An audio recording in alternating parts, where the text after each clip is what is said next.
అందరికీ నమస్కారం. నేను శ్రీజ, న్యూట్రిఫిల్లో న్యూట్రిషనిస్ట్. ఈరోజు నేను బ్రెస్ట్ ఫీడింగ్ ఇచ్చే తల్లులకు చాలా అవసరమైన విషయం గురించి చెప్తాను. పాలు ఇచ్చేటప్పుడు ఆహార విధానం ఎలా ఉండాలో తెలుసుకుందాం. మనం అందరం చెప్తూ ఉంటాం, తల్లి తినేదే బిడ్డ తాగిద్ది. అంటే తల్లి తినే ఆహారం బిడ్డకు పాలలా మారుతుంది.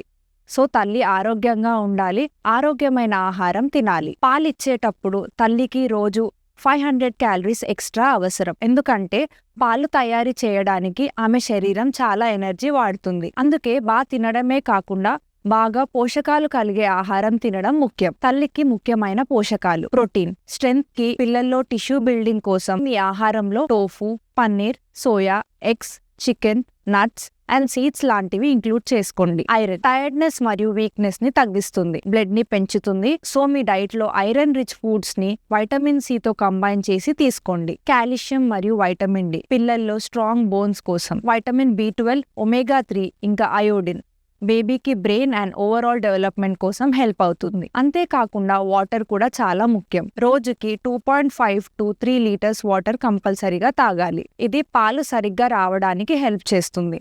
న్యాచురల్గా పాలు రావడానికి మెంతులు, సోంఫ్, మునగాకు, వెల్లుల్లి లాంటి ఆహారాలు సహాయం చేస్తాయి. మన ఇండియన్ ఫుడ్లో పప్పులు, ఆకుకూరలు, నువ్వులు, నట్స్, సీజనల్ పండ్లు ఇవి తల్లి డైట్లో తప్పకుండా ఉంచాలి. బ్రెస్ట్ ఫీడింగ్ చేసేటప్పుడు కొన్ని సమస్యలు కూడా చూడవచ్చు.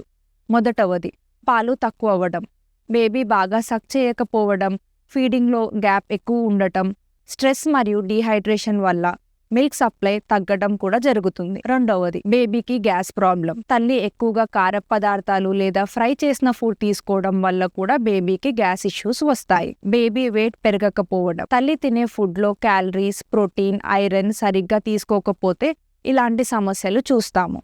సో పాలు తక్కువ అని భయం పడకుండా తల్లి ఫుడ్ని, నీళ్ళు, మూడ్ అన్నీ చూడాలి. ఇలాంటి సమస్యలు రాకుండా ఉండాలంటే తల్లి బాగా తినాలి, బాగా నీళ్ళు తాగాలి, మనం అందరం సపోర్ట్ చేయాలి. ఇలా చేయడం వల్ల తల్లి మరియు బేబీ ఇద్దరు హెల్దీగా ఉంటారు. Thank you.